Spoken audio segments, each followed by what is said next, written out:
Good evening, everybody. Welcome to Solo ReacTalk. This evening, I'm going to be reacting to the most painful RPG made on the Dungeon Chill YouTube channel, requested by Twin TVs 4757. Yes. If you guys want to check out the original video as well as Dungeon Chill YouTube channel, the links are going to be in the description below. And if you want to check out my other reactions to other game reviews, because this is a game review, if I'm not mistaken, the most painful RPG.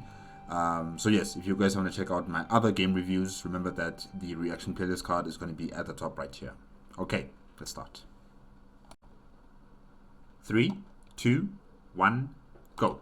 Baroque is all about pain, and this is what my first run looked like. Everything started out normally enough. A short, cryptic opening cutscene played, and then I was dropped into an abandoned town with a giant bulbous tower looming in the distance. Just another day at the office. Is this a first-person shooter game? As I headed toward the tower, an angel appeared, dropped a rifle on the ground, and told me to use it. There's significance in you using it, he said. Then he peaced out. Like I said, just another day at the office. After picking up the rifle, I headed into the tower. I had no weapons, armor, or items, aside from the rifle, but something told me not to use it yet. So I punched some fish, punched some bugs. Oh, so you can use your fists to fight against these creatures as well. Okay, interesting. Found a sword and a coat, picked up some bones. I found out most bones don't display their effects until I either gnawed on them or threw them. Some Are you some sort of zombie? Buffed me. Some gave me status ailments. Some damaged enemies. Some made enemies invincible. With certain enemies, I could successfully evade their attacks by strafing. With others, I couldn't. One enemy turned around, farted in my face, and Ew. blinded me. Another one stole the armor I was wearing and ran away. Some traps I threw down damaged enemies or gave them status effects. Others gave me status effects. And then, as my health and vitality dwindled and I was madly turning corners, trying Wait, what's the difference between health points and the vitality points? Is vitality points like your stamina? to find the portal that would take me down to the next floor, which I hoped would be the last, I was surrounded, stun-locked, and beaten to death, only to end up back where I started, in the abandoned town, with my stats. Wait, you can't save your progress. Hey guys, no. I don't think I can play a game like that. I don't think I can play a game that will allow me to save my progress. I have to restart all the way at the beginning. No. It's reset to level 1, and all of my weapons and items gone, And you reset to level 1. Crazy. hated it. I hated its intentional ambiguity, its difficulty, the merciless way it stripped me of all my progress and left me back at the beginning with nothing. I would be furious and I would go mad. I hated everything about Baroque, but I kept playing. Lucky you and not me, because there's no way I would have been able to finish it. I don't know. I am very self-critical, so I don't know. But the fact that you have to restart from scratch all the way at the beginning, really, that would hurt me so much. I mean, imagine all the progress that you have done, all the weapons you've collected, all the levels you have accumulated, all of that just to be erased and for you to restart at the beginning. Oy.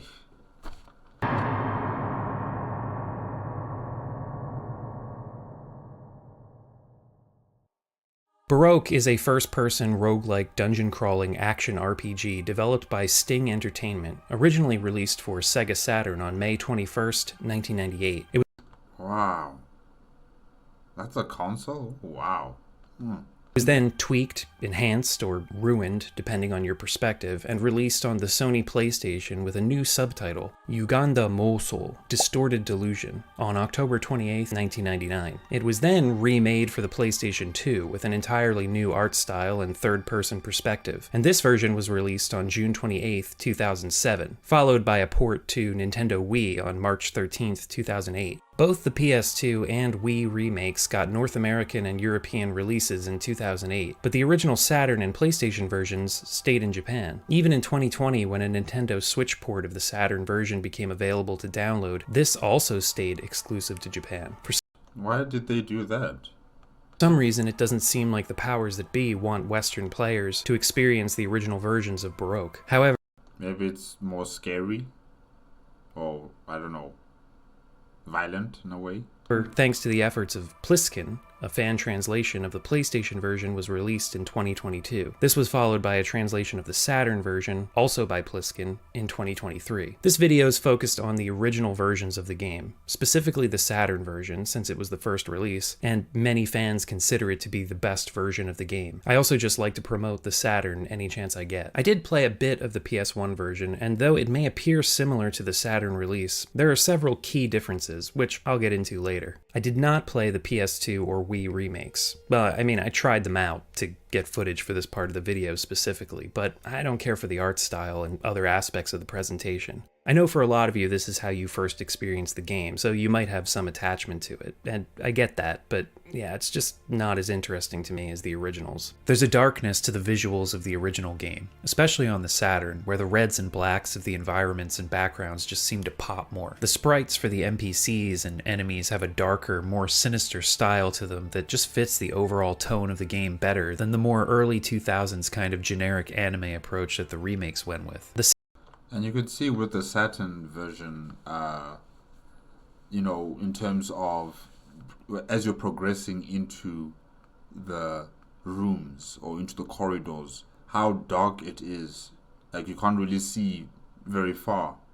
It's only as you move and you're able to see the corridors light up a bit, just a bit, until you're able to see a creature or some sort of obstacle. And I think that also enhances or heightens the experience when you're playing this game in a very suspenseful thriller type of way, because you don't really know what's in front of you. You can't really see ahead. You can only see things at a very close eyesight, if I can say that. You can't really see anything from a distance, so you can't prepare yourself to fight against anything at a far distance. You have to be ready all the time, because these enemies just pop up right in front of your screen, and you have to be ready to fight them. Yeah, interesting. Sound design is also much more atmospheric. You see what I mean? As you're moving forward, all you see in the distance, there's just darkness. You can't really see, down the corridor. You can't see what's up ahead. It's just darkness. So you have to prepare yourself the whole time, being focused, being aware of your surroundings. If you're not, you might be caught off guard and you'll restart from scratch. Atmospheric and creepy in the Saturn and PlayStation versions. There are all kinds of weird noises happening in the background. It's sometimes hard to discern whether there's an enemy nearby or the background soundscape is just playing tricks on you.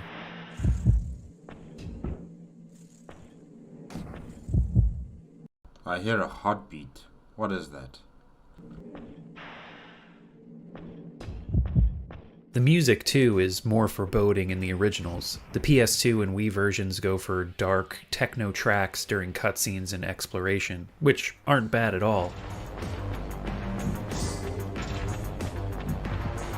Okay. Yeah, alright.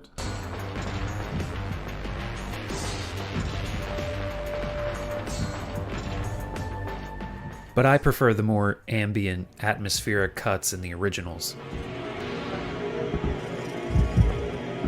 Is this continuous heartbeat? What is that? That's what's interesting me right now,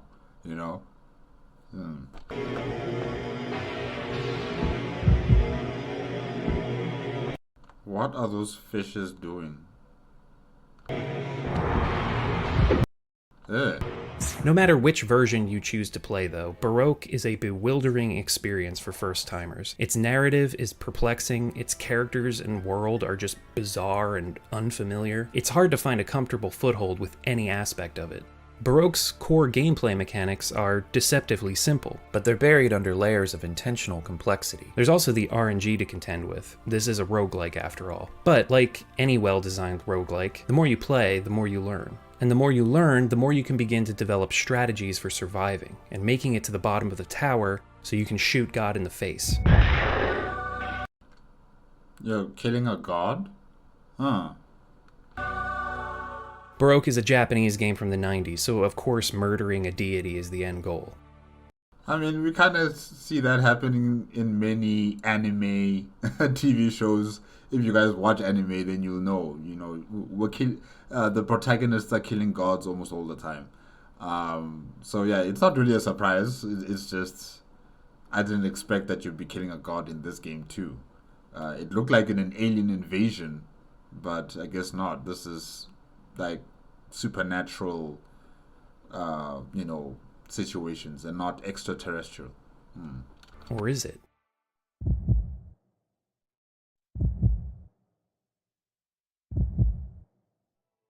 Baroque takes place after a world-ending event referred to as the Great Heat Wave in the Saturn fan translation. This Nuclear explosion. disaster brought the world to the current post-apocalyptic state that it's now in, and also distorted many of the survivors. You play as a member of a religious organization known as the Order of Malhut, and I don't know Hebrew, so I'm doing my best here with the Sephira. So sometime before the Great Heat Wave, the Order of Malhut, who weren't quite the Order yet, but we'll get to that. Anyway, they discovered God in its physical form, and to protect it and learn more about it, they built the Nerve Tower, named so because it's wired directly into this divine creature. Why would God avail itself to be studied by its own creations? Why would it do that? Of their meddling, though, the world began to distort. Creatures called grotesques began to appear. Civilization was quickly falling apart. Then the Great Heat Wave happened. The leader of the Order of Malhut, the Archangel, whom we meet just outside the Nerve Tower, blames you for this catastrophe. To end this distorted hell of a world, he tasks you with traveling to the bottom of the Nerve Tower and destroying God with the angelic rifle he's developed. So is the protagonist character, or should I say the player character, was he a scientist also experimenting and trying to find out what this god entity is? And that's what initiated the catastrophe. Baroque is an intentionally perplexing game, both in its gameplay mechanics and its story. Are those two faces on one body? Or two heads? Oh, okay. Ooh. So I think this goes without saying, but for those who have any interest at all in playing it for themselves, spoilers for pretty much the rest of the video. I'm here to stay. If you manage to make it all the way down to the bottom layer of the tower to face God, and if you follow the Archangel's instructions to shoot God, you'll quickly find out that these opening 8 floors were just a simulation, a training exercise to find out if you were up to the task of shooting God in the face. Whether you succeed or die on one of the floors on your way down, you'll be treated to another cryptic cutscene, with off-screen characters speaking a load of sci-fi jargon that you won't understand.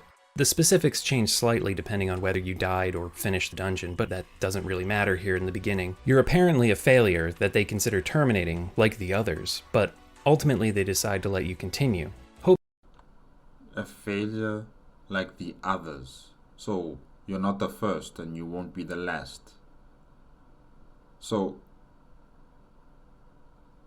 are you part of a group of people, or are you a clone? Since they have others to replace you with. Are you a clone, or is there a group of other people? Hoping that remnants of the simulation and implanted memories don't get in the way of you performing your task and atoning for your sin.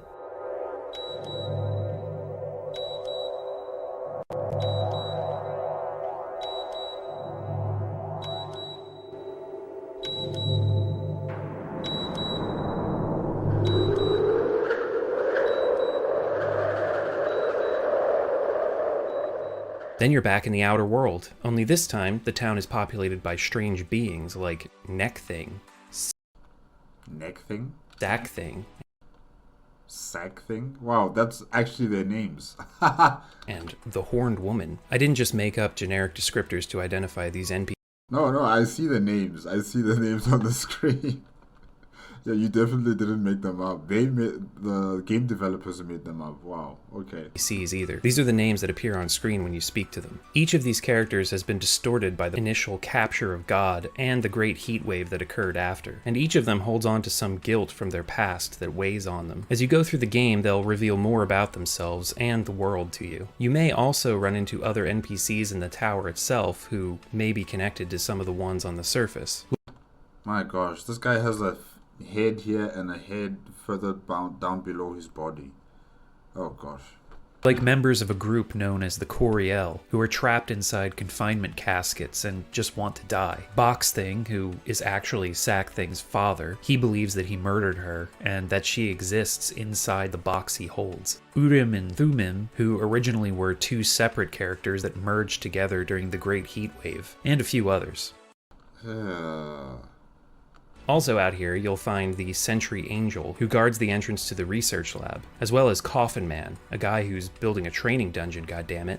A character you won't find in the Saturn version is Thing, unfortunately, and we'll talk about his function later on. Back to that training dungeon though, going through it allows you to gain a few levels and items before heading into the Nerve Tower for real. Coffin Man will also give you some tips on certain mechanics in the game, goddammit. So let's jump into those. First off, whether in the training dungeon or the Nerve Tower, your goal on each floor is to find the portal that will send you down to the next floor. Each floor is procedurally generated, but as So you don't go down elevators here.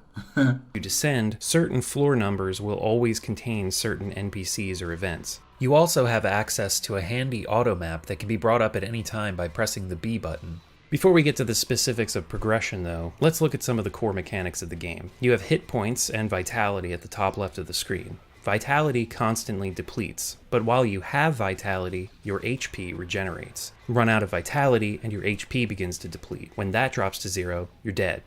So you have to keep your vitality, up. If it goes to 0, it then diminishes your hit points. Okay.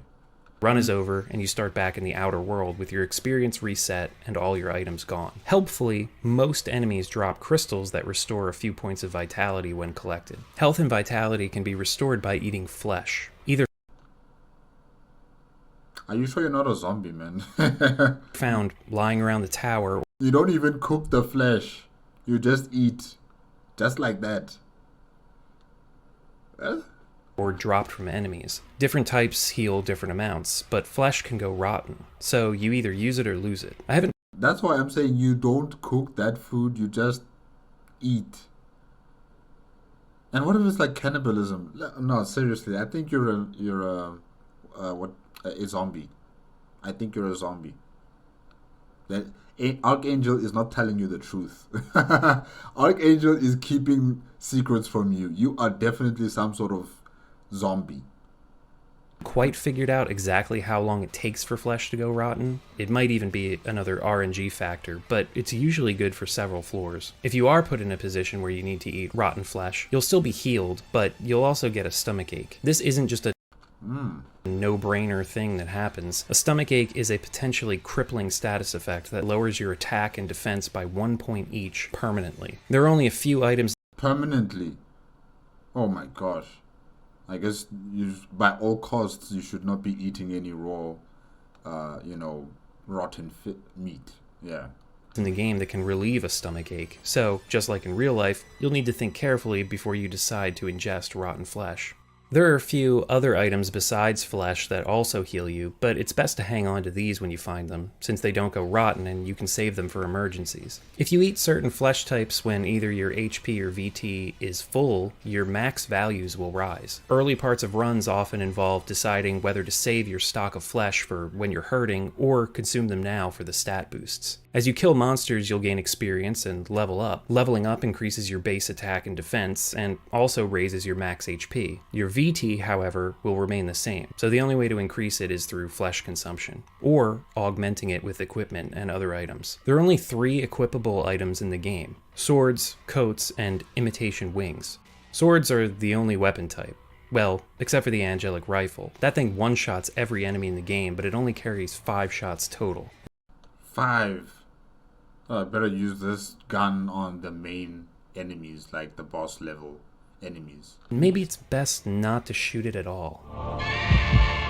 You have your fists, too, which is what you'll start with on your dungeon runs until you find a sword. I found out that you're not always guaranteed to find a sword on the beginning floors of the tower either, so your fists might end up being the only option for a bit. Swords come in many flavors. Some have elemental attacks, some hit twice, some hit really hard but drain your health with each swing, etc.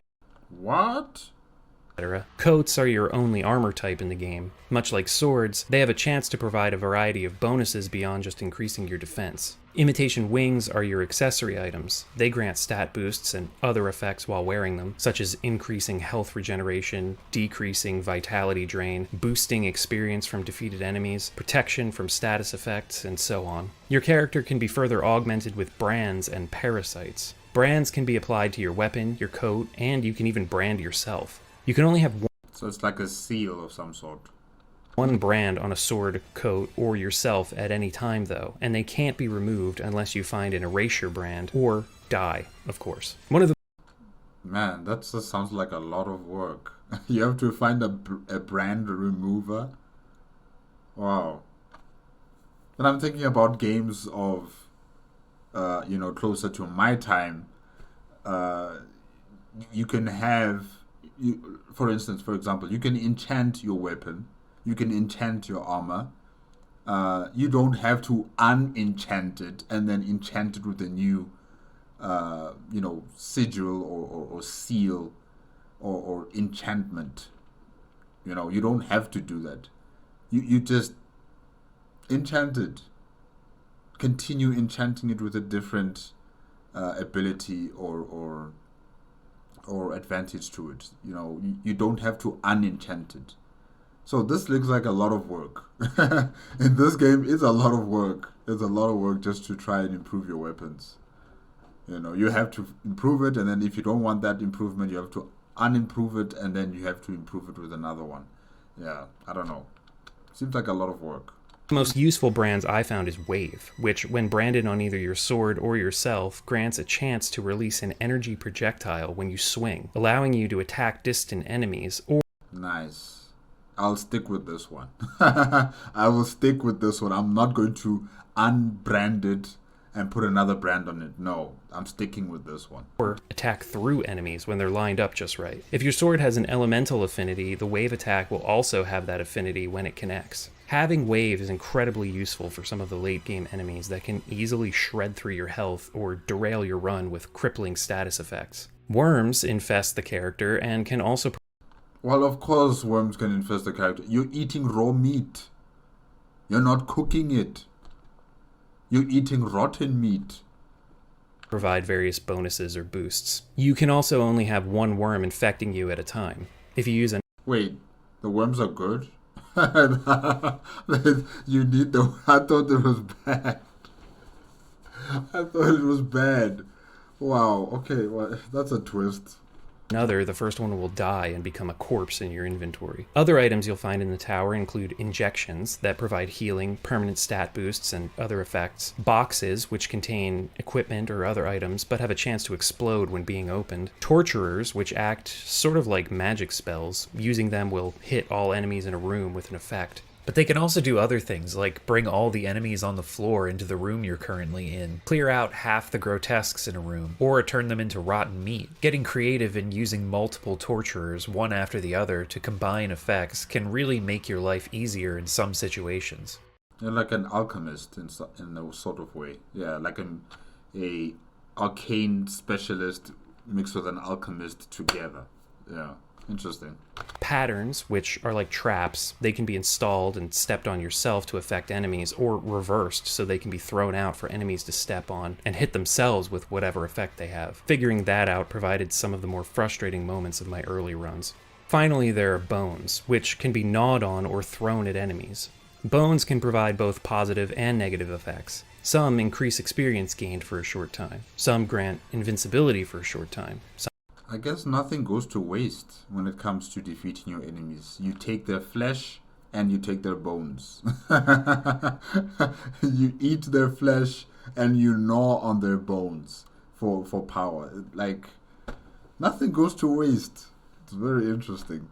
Some teleport you. Many cause status ailments. A lot of the time, bones and other items won't be identified. You can either roll the dice and try them out to see what they do, or wait until you find an ID parasite or identification bone to reveal their hidden effects. This brings me to one of the most important mechanics of the game. Throwing. Every item in your inventory can be thrown, and throwing items at enemies to cause damage or inflict status ailments is going to be a huge part of your strategy. Enemies are susceptible to the same status effects as you, even the positive ones, like invincibility. Also, items that heal status effects for you cause status effects for enemies. So, while a detox injection will cure you of poison, it will inflict poison on any enemy it's thrown at. I can't overstate how essential throwing is in Baroque, not only for doing damage and crippling enemies with status ailments, but also for clearing your inventory. You can only hold up to 20 items at a time. Certain items, like bones, can be stacked, so be sure to press the Y button every once in a while on the inventory screen to organize your stock. Whenever you kill an enemy mob, they turn into this like pearl spherical orb. What is that? They don't stack automatically. But yeah, 20 items is not a lot, because there are items lying around everywhere. And there are so many risk versus reward scenarios in every single run because of inventory management. Do you take the chance and see what that unidentified parasite in your inventory does to you? Because your inventory is full and there's another brand on the ground you could pick up if you use that parasite? Or do you just drop it or toss it away? Or throw it at an enemy, see what it does to them? Or just leave this new item and move on? So many decisions like this need to be made, and you don't have a ton of time to contemplate because your vitality is constantly ticking down. You need to keep moving forward. I mean, you could pause the game or open the menu to give yourself more time to think about it, but you know what I mean. You're on a ticking clock. Every step you take deeper into the tower and every decision you make along the way is part of a chain of either positive or negative events for you. You might be on a super lucky run only to get derailed by one poor choice, or you could be at the end of your rope, sure that the next enemy encounter. And when you derail, you derail. You derail. There's no going back. You have to start from fresh, from start from the beginning. From level 16 all the way back down to level 1. Oh. Means death, only to be handed a literal box of hope that fully restores your HP and VT and heals all negative status effects. You just never know. This is the essence of roguelikes, and probably one of the biggest elements that make them so appealing to so many players. That moment-to-moment risk versus reward decision-making and edge-of-your-seat dice rolls. Praise be unto RNGesus. And Baroque excels at this. But then, of course, there's the element that will drive away most players, and that's the punishment of death. Losing all of your progress in the tower, along with all the items you collected. And you start all the way back down to level 1. No. I can't. And the experience you gained. Now, losing progress, well, you gain the knowledge of the enemies and what each floor is going to throw at you. Losing items, well, that's just how it is. There are tons of items to collect. You never know what the game is going to throw your way. But losing my level ups and stat gains, that was a tough pill to swallow at first. I haven't played too many roguelikes that feature an experience-based level up system, so when I died and started back at level 1, I just thought, what's the point of even doing this? At first. As I started to get used to item management, understand when to boost my health and VT and when to save healing items, how to effectively deal with most enemies or just run away from some of the ones that I knew could ruin my run, I then started to realize that being set back to level 1 every time I died wasn't that big of a deal. For you. For you. Not for me. Not for me. For you. Yes. The tower's not even that long. It expands from 8 floors to 15 after the simulation. That's not a lot. That's a lot, and you just die, and then you restart from scratch. Nah, man, that's a lot. Things change. Like when you first enter, this tiny little creature comes flying towards you, screaming about how it's in pain. Okay. There are some new NPCs who weren't in the simulation who say some weird stuff, and I don't really know what they're talking about, but all I've got to do is make it through 15 floors. I even found out about the sense spheres. These weird living sphere things that can send items back up to the surface. So if you're nearing the end of a run and want that powerful sword that you've boosted the attack of like 3 or 4 times that does fire damage and has wave branded into it, you can just toss it in a sphere to grab on the surface and start with next time. You can only throw 1 item into a sense sphere at a time, but there are several on the penultimate floor of the tower, so you've got ample. So it's like a chest, kinda.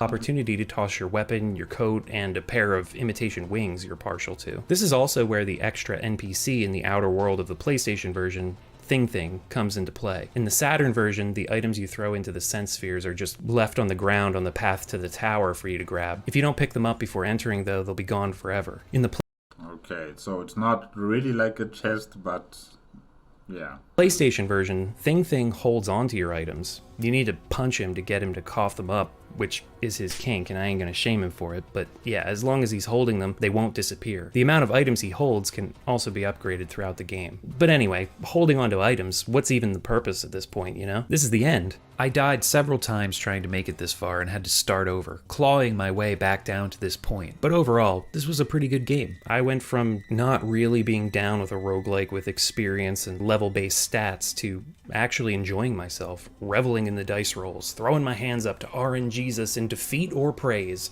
I've cleared this penultimate floor of enemies, found the real Archangel pierced on some weird spiky orb So he's dead? What you're just seeing is just an astral projection of him. thing that turns out to be another sense sphere, actually. And that was just his projection on the surface who gave us the rifle before we entered. But yeah, all that's left is to touch the sense orb he's impaled on and head down to the bottom layer. I suppose the game will just let you keep playing after the ending. It's all procedurally generated, so if you enjoy it, you can just keep playing. That's nice of the developers, allowing you to do that. And here we are, the bottom of the tower. You're going to kill God again? This god looks different than the one in the simulation. No longer a projection, now the real thing. The image of a woman crucified in this wireframe prison. It warns me to stay back. I have no past to preserve myself. It has no pain to preserve itself. If I come any closer, I'll go mad. No problem. I equip the angelic rifle and fire the shot. The one shot. The only one that's needed.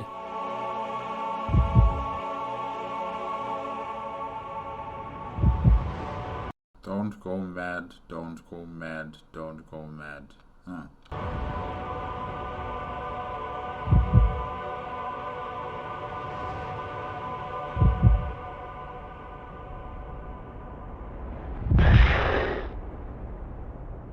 I wanted to become one with you once again.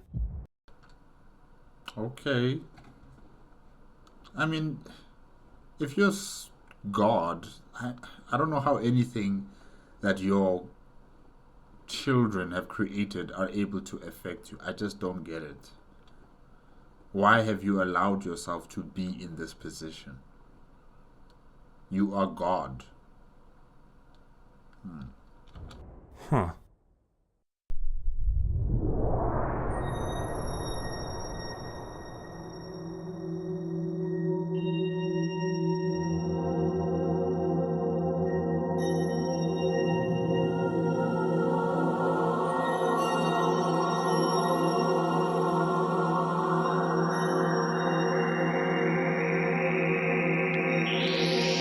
So you're going to create a new world with the gods' remains? Okay.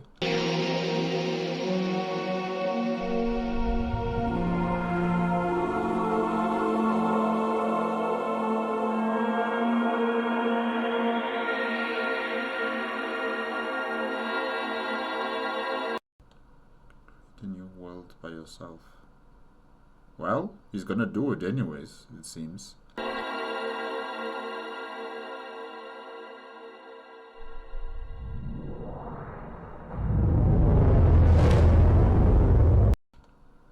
Nice. One more chance. That doesn't seem like an ending. Wait, which world? The world that humanity currently lives in after the heat wave, or before the heat wave? That world. Which one are you talking about? Wait a minute. Wasn't there an NPC early on? The dialogue was garbled and parts were cut out, but it seemed to be saying not to use the rifle. And that woman on BF12, the one I followed through the illusory wall, she wanted me to bring her pure water. What was up with that? Oh my god. Like holy water? God, it's not over. There's more. There's so much more.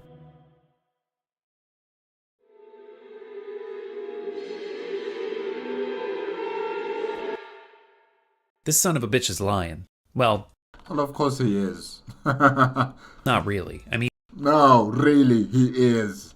he believes what he's saying, but his way is not the way to end this. The Archangel wants the god of creation and preservation dead, because he believes that killing her and collecting the orb she leaves behind will allow him to return the world to its former, non-distorted shape. Unfortunately, he's left impaled on a sense sphere, unable to move, so he uses the main character. And isn't he dead? Like, doesn't his consciousness exist in the sense sphere, but his body's dead? It's not like you can just pull him out of that spike. I don't know how the hell he got there. And then he's back to normal. I don't think it works that way. I don't know. I think he's dead. His consciousness exists in the sphere, and that's it.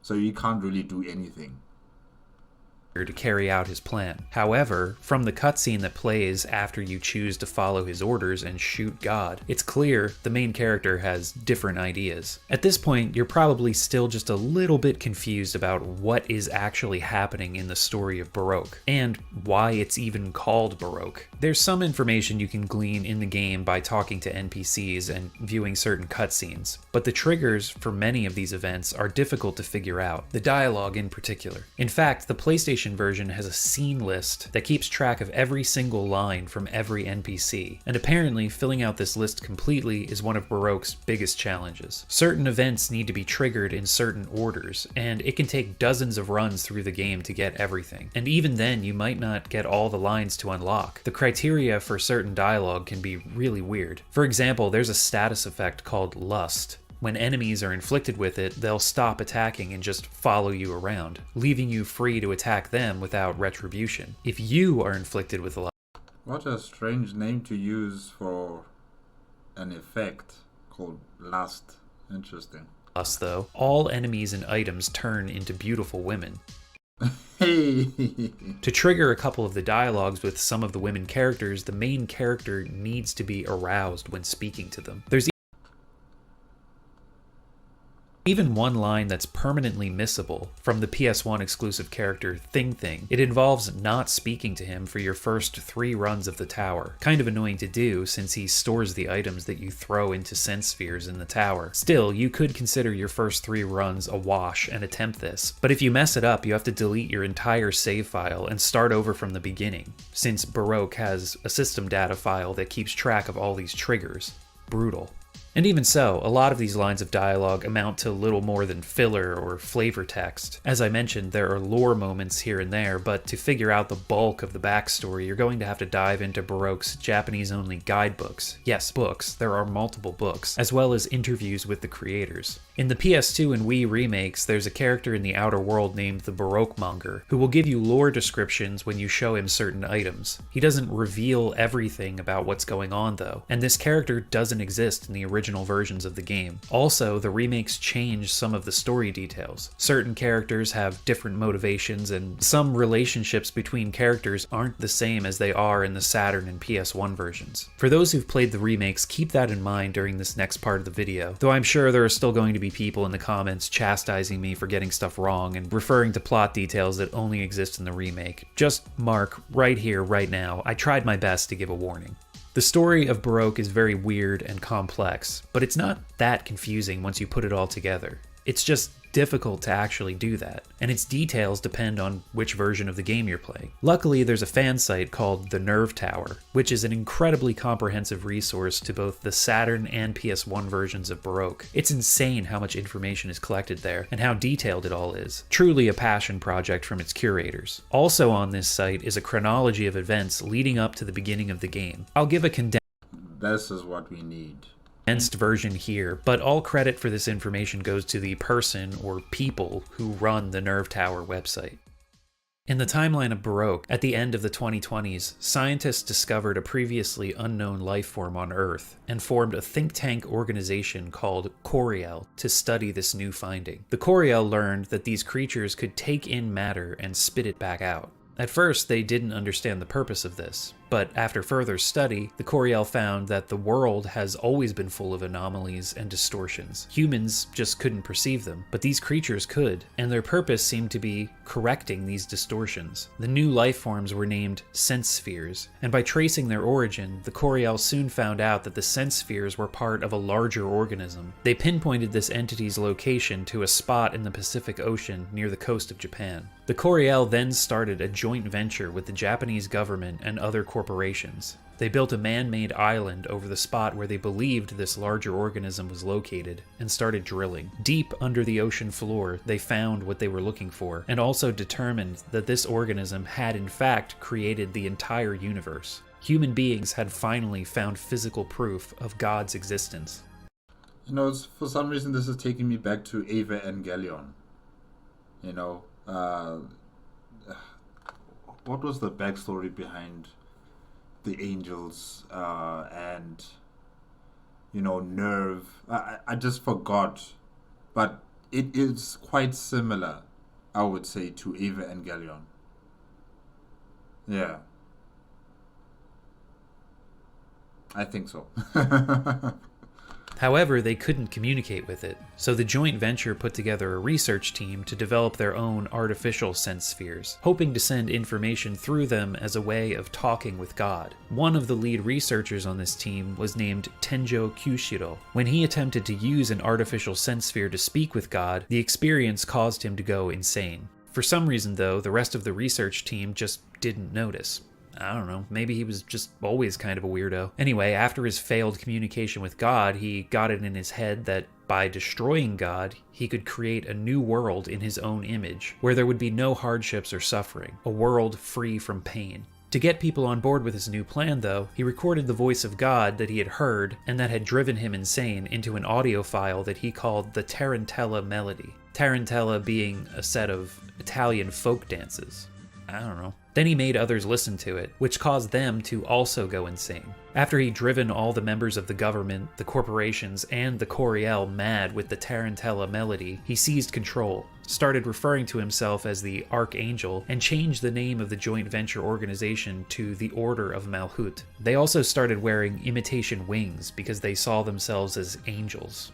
I don't know, they were all nuts, you know. Apparently, the Archangel also had an interest in tarot cards, and he made a special deck with each card containing information about how he wanted the world to be changed. And then he put those custom tarot cards into the artificial sense spheres in the hopes that this would change the way that God went about correcting the distortions of the world, shaping it more in the Archangel's image of how things should be. Again, he was off his rocker. The Swiss make the best watches because they have all the cheese. But yeah, God kind of saw through the Archangel's plan here and started making more sense spheres to counter all the corrupted data it was receiving from the Archangel's tarot shenanigans. But the artificial sense spheres were still going out into the world where they were driving new people crazy. The normal public started using the term baroque to refer to the people who went mad from the artificial sense spheres' influence. Baroque is also used in-game to describe delusions, so the people who went baroque, as it were, had lost the ability to suppress their delusions. Now, baroque is most commonly used to refer to the ornate style of music, art, and architecture that was popular in the 17th and 18th centuries. But the word baroque is from the French and literally means irregularly shaped. So for some weird Japanese-English reason, in the world of baroque, people started using the literal definition of the word to describe these crazy people. Personally, I think the writers on the production staff were just picking foreign words out of a hat here. At the It's possible. same time all of this was happening, the Archangel started sending out copies of the Tarantella Melody so he could recruit new members for the Order of Malhut. But a lot of the people who listened to God's voice through the Tarantella Melody actually wanted to protect God for some reason. So the Archangel had to find a way to turn them over to his plan of destroying God. To do this, he convinced people that by correcting distortions, God was actually trying to destroy the world. With his followers united Tenjo, please. I think you need help. in his cause, he now needed to figure out how to get rid of God's ability to detect the corrupted data he was trying to feed into it. Through research, which seems to be wielded as magic in this story, the Archangel found out that God could actually feel pain. Just like humans experience pain as a result of injury or a warning of danger, so did God. So the Archangel just needed to take away God's pain receptors. Then he could finally destroy God. 2 researchers in the Order were selected to develop a way of extracting God's pain-inducing chemicals. These researchers would eventually become the NPC's Neck Thing, and another NPC we haven't talked about yet, the Guardian Angel. Though at this time, they were still just ordinary people who were crazy and wore fake angel wings. But besides that, they were completely normal. Right. Anyway, they figured out how to extract God's pain somehow, which ended up birthing a new creature they called the Littles. These are the things that you see screaming at you every time you enter the tower on the first floor, distilled life forms that represented God's pain. The Archangel harvested these Littles and used them as ammunition in a rifle he developed. Any creature that was shot with this rifle would then feel the full weight of God's pain and be completely obliterated. And that's that angel rifle, right? The Archangel figured if God was shot with a rifle, it could finally be destroyed. Just a tiny problem here, though. Because God had lost its ability to feel pain, it couldn't detect not just the artificial distortions the angel was trying to feed it, but it also couldn't detect the real distortions anymore. So now the world was beginning to distort out of control. Remember the Archangel's tarot deck plan? Well, that was getting all mixed up in things, and now the baroque people who were going nuts were trying to be corrected by the sense spheres, but they just ended up mutating and transforming into what people started calling grotesques. So the enemies you fight in the nerve tower were originally people. Oh, wow. So now they've become grotesques. And it's not due to the heat wave. It's due to the sense spheres trying to correct this mistake or this problem that Tenjo has created.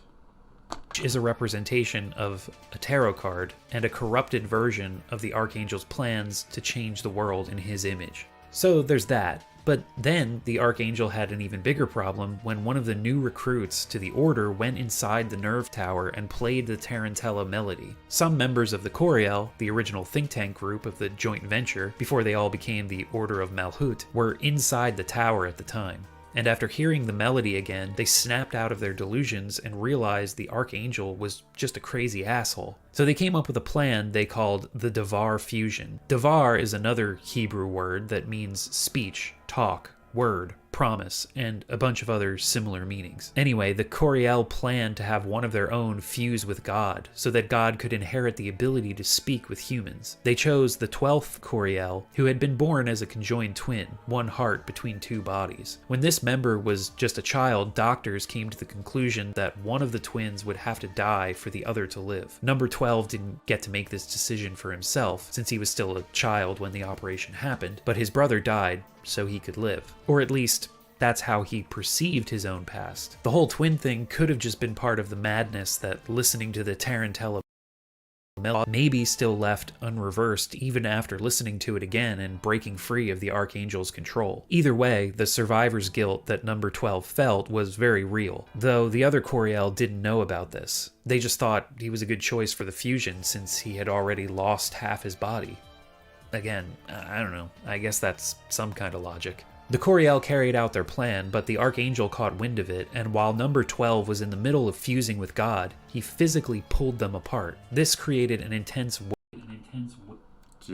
wave of pain throughout all the sense spheres. Though their bodies hadn't finished fusing, number 12 and God's minds had. This created a huge distortion, which was later called the Great Heat Wave, and it destroyed most of the world. People and grotesques alike were fused together from the heat, and others were further mutated. Because the fusion between God and 12th Coriel was already a mental unity. It's now being reflected also in reality, where the sense spheres now also try to rewrite reality in the way their God is experiencing its own existence as a merged entity with 12th Coriel. Well, not really completely merged, but mentally they are. Yeah. During this intense event, the Archangel himself ended up impaled on a sense sphere, which left him immobile, but he could still communicate with the outside world. Isn't he dead? Through the sense sphere. He told the rest of the Order to capture number 12 and conduct research on him to figure out what had happened. God had taken away number 12's voice, which now allowed God to communicate with humans, and it left number 12 with the ability to purify distortions. Whenever number 12 killed something, it would turn into a crystal containing the purified essence of that person or creature. These are the crystals we've been collecting this whole time. They're referred to in-game as Idea Saphira. Now the Archangel had a new Okay.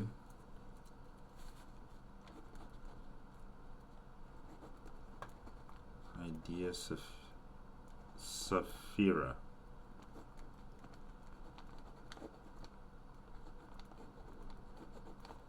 plan. Clone number 12 with his purification ability and have him purify God. Through cloning, he could change number 12's memories, erasing the Devar fusion, but keeping the survivor's guilt he felt. I guess the Archangel left a little too much of number 12's rebellious nature though, because when he does purify God, he decides not to follow the Archangel's plan and gives the world another chance. And this is where we pick up.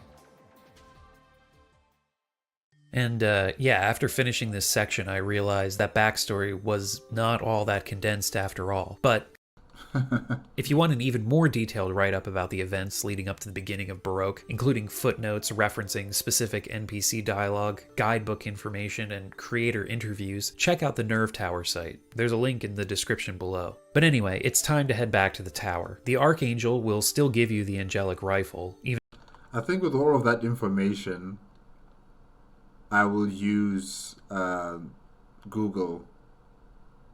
What is it called again? The large language program, the AI. I think I'm going to use that just to listen to it as an audio. Yeah, because it seems like it's a lot.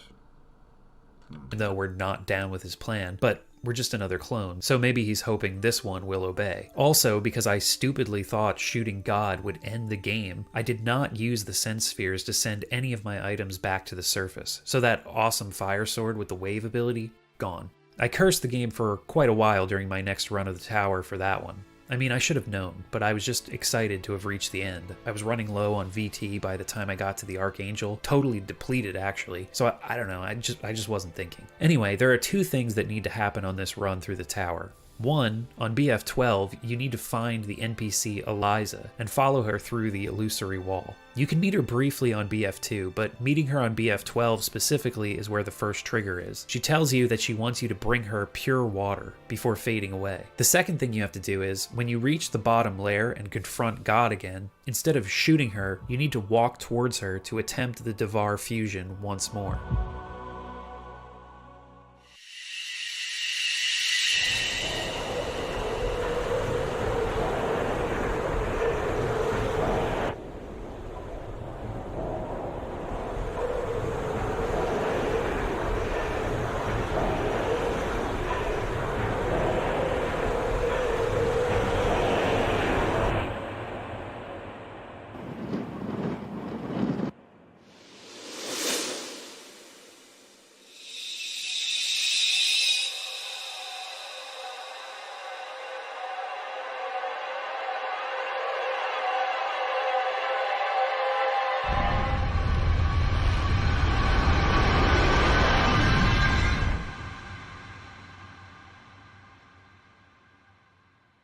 Well, that didn't work.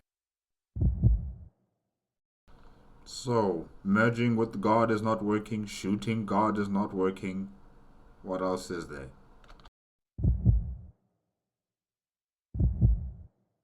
So, we're back in the outer world, and full disclosure, at this point I'd managed to bumble my way into attempting the fusion with God. Clearly the gun didn't work, and God tells you to stay back or you'll go mad if you get close. So that seemed like a clear indication that that was what I was actually supposed to do. From here on out, though, the steps you need to take to achieve the true ending in Baroque are pretty abstract, as if they weren't already. They're not abstract if you know all the details of the backstory that I just explained, but only some of that information is actually in-game, and those pieces are, again, buried under dialogue and cutscene triggers that depend on a lot of different variables. Like, you have to play this game multiple times, over and over and over again, to figure out each and every single piece of this jigsaw puzzle, and then try to, finish the jigsaw puzzle. Oh wow. The replayability is definitely a must for this game. That's what the developers made sure, that people would be replaying this game over and over and over again to figure out what's the true ending of the story of this game. Yeah. All of this to say that I ended up using the guide on the Nerve Tower website to figure out how to get the true ending. But even with the guide, you still need to make it to the bottom of the tower, which expands from 15 floors to 23 once you've completed the right steps. And 23 is just for the Saturn. The PlayStation version adds more floors, and the remakes add even more. Once again, there are two goals we need to accomplish. In the last ending, when we attempted the Devar fusion again, there was a cryptic bit of dialogue from God. She said, "You have no past to preserve yourself. I have no pain to preserve myself. Don't come any closer.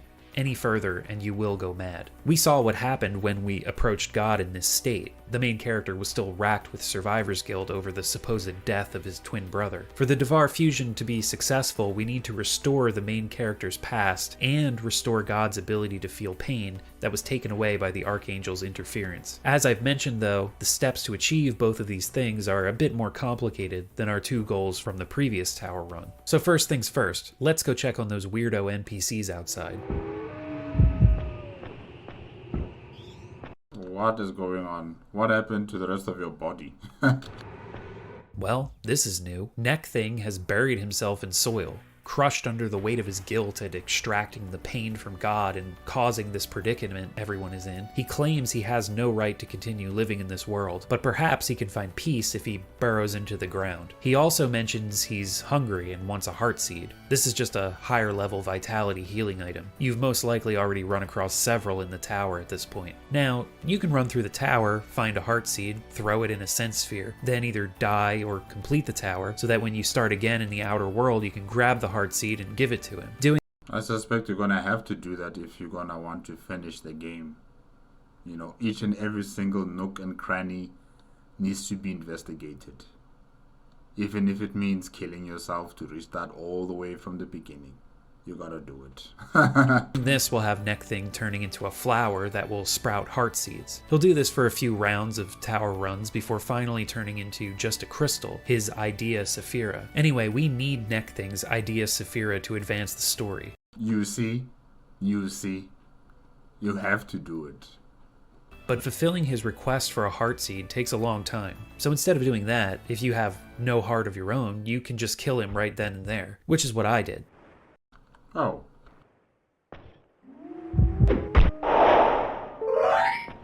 Showing the crystal to the other NPCs allows them to understand Neck Thing's desires. The point everyone gets out of this is to bury themselves to be free from pain. The Sentry Angel guarding the entrance to the research lab is especially intrigued by Neck Thing's crystal. After you hand it over to him, you can then head into the tower again, or just go through the training dungeon. When you emerge, you'll find that everyone has buried themselves in the ground, even Sentry Angel. Though, then you gotta help them.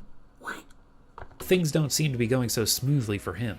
You okay, buddy? But hey, the way into the research lab is open now. Inside, you're confronted by a worker who doesn't understand why you've returned to the lab. You're then locked in with your own clones. They ask you to purify them. Doing so has them all disappearing, and this leaves behind a projection of yourself who gives you what it calls pure water, which is the main character's own Idea Saphira. Touching it sends you through the sense sphere, where the main character has a dialogue with himself, while the lab workers wonder how you managed to escape and what will happen to the Archangel's plan now.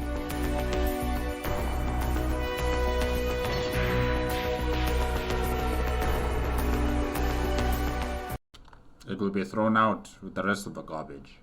So remember how Eliza was asking for pure water when we met her last time? Now it's time to enter the tower again and hand over our Idea Saphira to her. On BF2, we find Eliza through the illusory wall, where she explains that she wants to use the water to birth a sense sphere and restore her insane mother. Hand it over and she'll thank you, then tell you to meet her again further down the tower.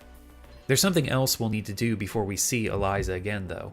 On BF10, we can enter the Guardian Angel's chamber. Inside, you'll meet the Guardian Angel watching over a sense sphere. This is the other researcher who helped Neck Thing extract God's pain. This was also the character who appeared in the simulation and sort of told us not to use the rifle. Meeting her here will trigger a cutscene where you'll see the meeting between the Archangel and Guardian, where he tells her to extract the pain from God, creating the Littles. However, the Guardian Angel warns that a team of worker angels are on their way to try to kill the Littles, so the main character needs to get there first and purify them. We've actually been running into some of these worker angels on our journey through the tower. Also, I got attacked by this goddamn enemy while I was talking to the Guardian Angel, which ruined my understanding of what was going on until I could go back and do a frame by frame through the footage. So yeah, that can happen while talking to NPCs, even during important events. If you haven't fired the angelic rifle yet during this run, which I hope you haven't, you can hand it over to the Guardian, and she'll give you a permanent stat boost item. Next, we need to meet with Eliza on BF12 again. She used the main character's crystal to create a sense sphere, and by interacting with it, he can regain his past. This cryptically explains the decision to kill one of the twins, as well as the Coriel's decision to select number 12 for the Devar fusion. It also relates how Archangel discovered their plan and ended up encasing all the Coriel in confinement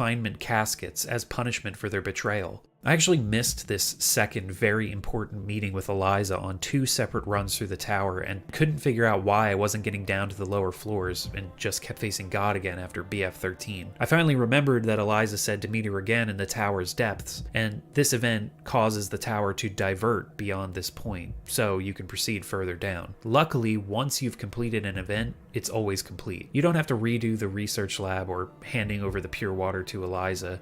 So even after you've died, this part will be complete. If you end up missing an event, like I did, or die on your way through the tower, you can just keep going until you reach the next event floor. Anyway, Okay, good. after speaking with Eliza again, continue down to BF15. Here you'll find an area where the Littles are kept. They ask you to purify them, and when you do, you'll receive their crystal. If, however, you've used the angelic rifle during the current run, they won't let you enter. So you'll have to either die or complete the tower to start over again without firing the rifle. Lastly, on the next floor, BF16, we need to speak to Alice. Alice is another character we've been running into along the way. She and Eliza are actually both aspects of God, created as a way to bring about the Devar fusion's success. Eliza's purpose was to help the character regain his past, and Alice's purpose is to help God regain its pain. Give her the Little's crystal, and this will expand the tower to its final 23-floor configuration. Now you just have to make it to the end. The last 5 floors are the toughest, and it might take several attempts to make it all the way through, especially if RNG isn't on your side. I had to try like 4 times before I finally made it down to BF21, where the Archangel now resides, and was able to proceed to the bottom layer and for a final time attempt the Devar fusion. Now that you have your memories back and God has its pain receptors back, if I can call it that, yeah, hopefully this time.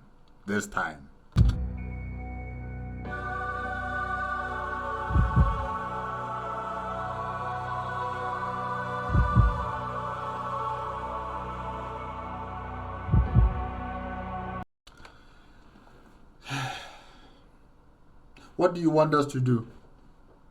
What do you want us to do? Help me help you. Help us help you. Ay.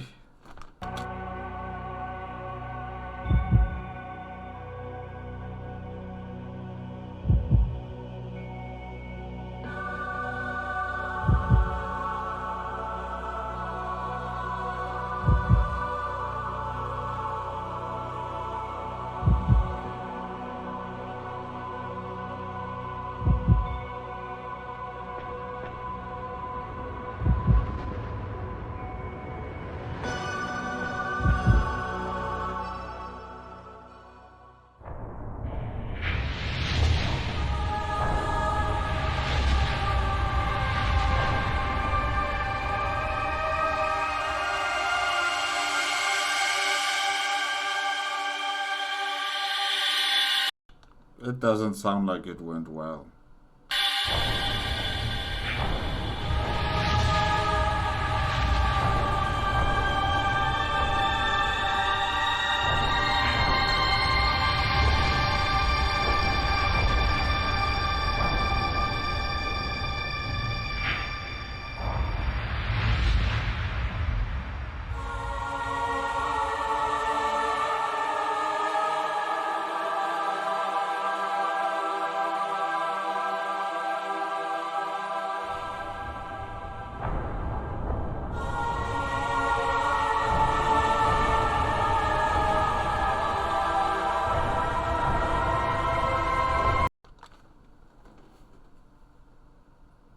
Hey, okay.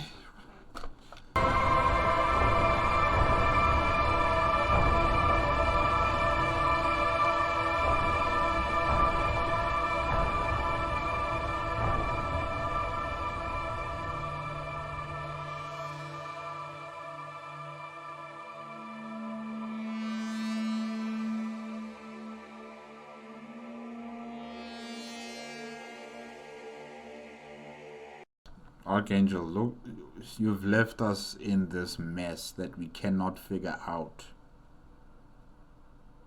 In this mess, we cannot figure out. We cannot figure out this jigsaw puzzle.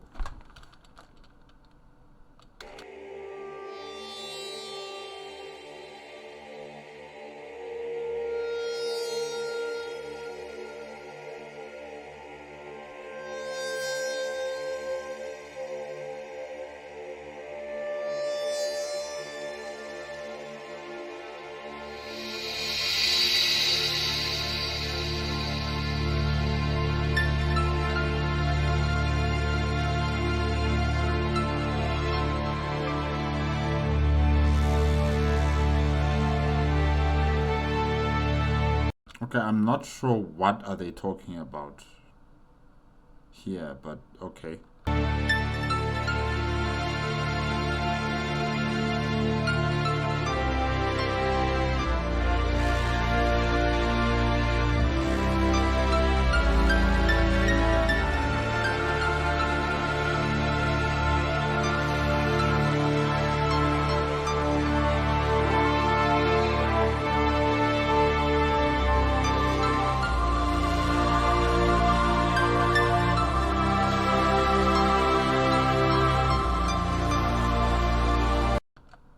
Is it working? Am I wrong? I thought maybe it was not working, but it seems like she's closing in tighter on him.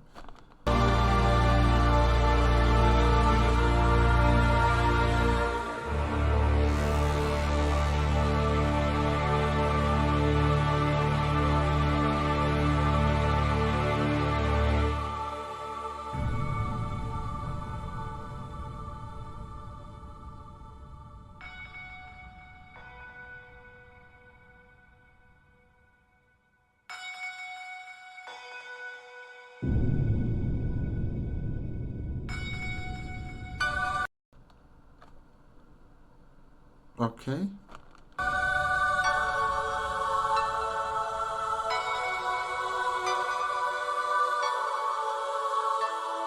I really wish they would not show it like this. The text popping in, like from a distance, coming in, goes out, and yeah, they should not do it like this. Really, it's so distracting, and you're trying to understand what they are saying, but the text just vanishes within the next few seconds. It's very distracting having it pop in like this and then go out.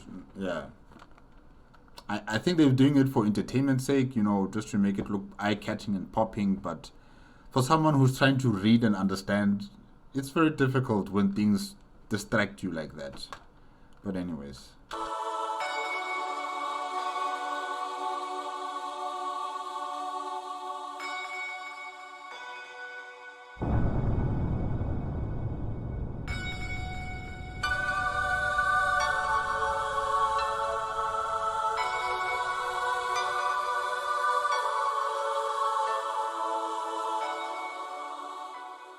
In the end, it turns out there wasn't actually any way to fix the distorted world.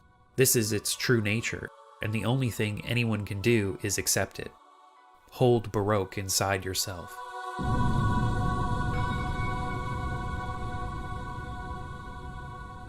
So basically, hold madness inside yourself.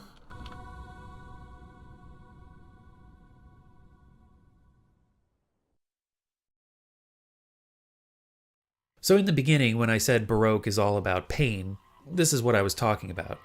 Oh, okay. Well, pain, not madness. Sorry. And any fans watching could probably guess as much. But yeah, the pain is not about its gameplay, although it can be painful coming to grips with some of its systems and mechanics, especially the unidentified items and the cruelty of its RNG. There's definitely some jank. I wish there were more reliable ways to use strafing to avoid damage. They designed some of the enemies in that way, but most others will always just turn to target you with their attacks no matter where you're standing. It also would have been nice if there were just a bit more in the way of hints to help players figure out how to get the true ending and actually a lot of hints, not just a bit. No, a lot. Because clearly you need to research online or research through the books and the other source material required, or should I say around this game, for you to completely understand what is it that you're supposed to be doing. So yeah, you need a lot of hints. see the end credits. I get it's about playing over and over and fully exploring to find all the NPCs scattered about, but some of these requirements feel like a stretch in logic. Some of that is painful to deal with. But the game's whole story deals with pain, not feeling it, not being able to reconcile it, feeling only it. Pain runs the gamut here. Overall, though, Baroque is an incredible experience. I started out not knowing what to make of it, hating it in fact, but it slowly began to sink its teeth into me, and it wouldn't let go until I discovered its secrets. And I didn't even talk about all of them in this video. There are plenty of other NPC dialogues and things to uncover about the various characters. The place, but they're not related to the main story, are they? Yeah. And considering how many times you have to kill yourself, I don't know if I'm patient enough for all of that. PlayStation version, along with the scene list, includes a 200-floor hell dungeon that you can tackle after you complete the game. This is what Coffin Man was trying to build the entire time you were making runs through the Nerve Tower. There are also several Baroque side games, including a shoot-'em-up and a mobile game that's like a Baroque version of Frogger. I mean, if you really can't get enough of the franchise, it's out there. And hey, Sting released the original Saturn version on Switch a few years back, so you never know, they might end up remaking Baroque again for modern platforms in the future. They don't seem to want to let it die. The pain never ends. But unfortunately, this video has to. And that's Baroque. Thank you all so much for watching. Many people have requested this game in the comments and such, and it's what the patrons and YouTube members voted for, so yeah, all these people who are on screen right now, they voted. I wonder, did all of these people actually play the game? Because if they did, you guys are amazing. You guys are amazing. You have patience that I could only dream about.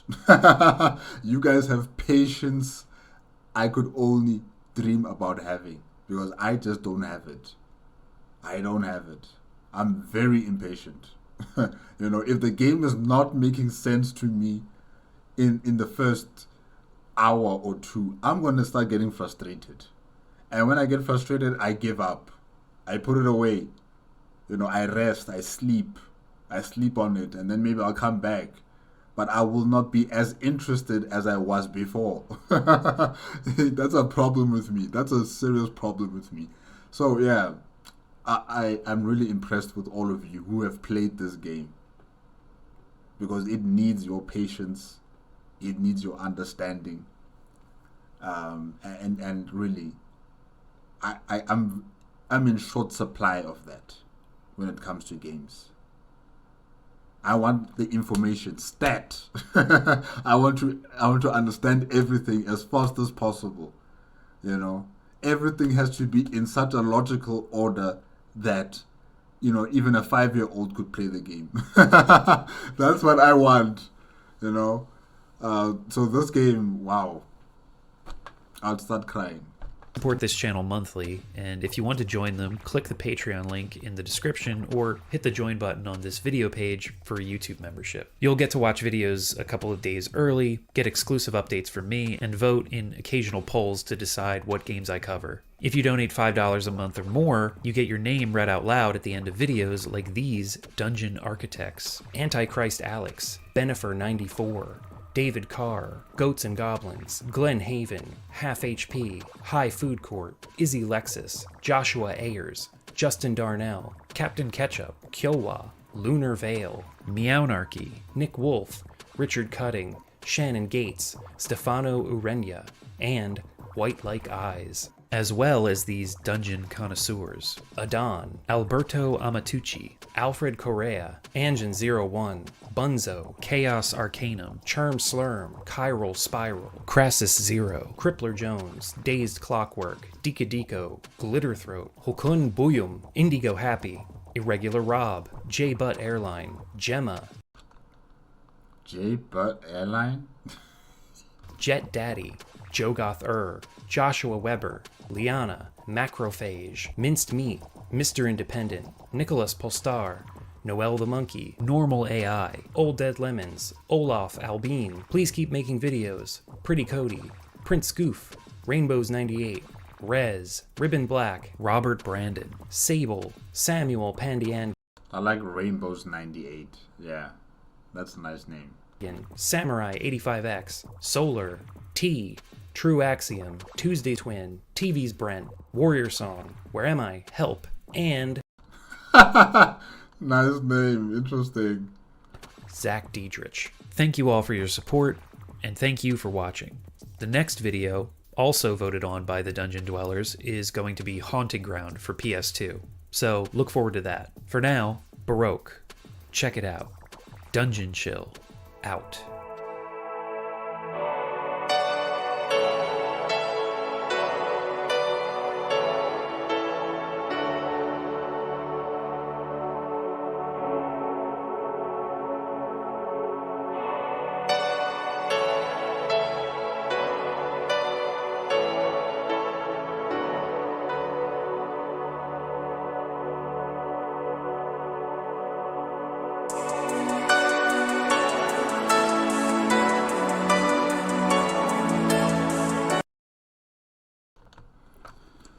Wow.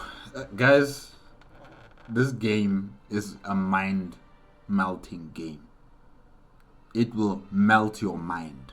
I think Twin TV's 4757 did say that, this video is quite similar to the type of game reviews that Mandalore Gaming has made on, mind-melting games. This is one of them. This is definitely up there, with Armed and Delirious. It will melt your mind. It will melt your mind. Wait. Armed and Delirious, I think I reacted it. Oh gosh. It was not from Mandalore Gaming. Sorry, I made a mistake there. Who was it again? Oh no. It was on Games Dungeon. Yeah. Was it Ross Scott? No, I think it was Ross Scott. Yes, sorry, I made a mistake there. But still, Mandalore Gaming has also made some mind-melting games. This one is also a mind-melting game. Definitely. The most painful RPG on the Dungeon Chill YouTube channel. Thank you, Twin TV's 4757 for melting my brain yet again with a very, very difficult game to understand. Truly, this game, I would never play it. That's why I'm saying those who've played this game, well done to you. Well done to you. You guys have done something that few people can achieve. Because really, this game, it's so frustrating. And the fact that you have to keep yourself alive and you have to kill yourself for the purposes of finding the truth or finding answers or getting resources to get you to that answer. It's a whole journey that repeats itself over and over and over again. And even when you find the ending, there is no happy ending. It's still sad, but we are stuck in that reality. No. So thank you, Dungeon Chill, for playing this game. Thank you for showing us this mind-melting game. Definitely, it's a game that I will not touch. But, as I said, for those who did, I don't know how you did it. but you are a special human being. And the creators of this game are also very special. I don't know what's going on in their minds, how they concocted, how they decided to create this game, but it's just beyond my patience and understanding.